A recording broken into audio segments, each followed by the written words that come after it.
pergola beams warping or cracking? Fix it fast with these simple tips to keep your outdoor space looking fresh and sturdy. So, first off, when you spot warping or cracks in your pergola beams, don't just ignore it because it's going to get worse over time. You want to replace any damaged beams right away to avoid bigger problems like structural failure or unsafe spots.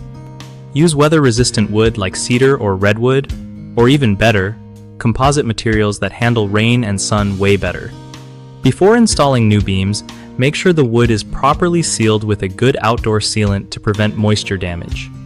Also, check that your pergola has enough support and that the beams are spaced correctly to reduce stress. Keep an eye on the drainage around your pergola so water doesn't pool near the beams and cause rot or warping.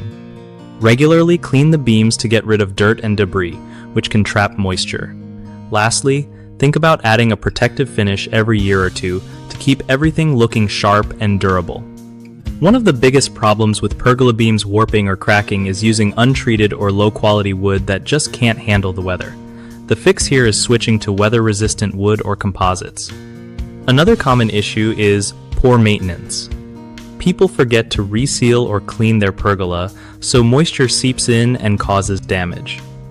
Just setting a reminder to treat your wood every year can save you a lot of hassle. Lastly, improper installation can lead to uneven weight distribution, causing beams to warp under pressure. Make sure your contractor follows proper spacing and support guidelines so your pergola stays solid. BigHomeProjects.com is awesome for homeowners who want to find reliable local contractors without the stress, and for contractors, it's a great way to connect with people who really need their skills. Whether you're fixing warped pergola beams or planning a new project, they've got your back with trusted pros nearby.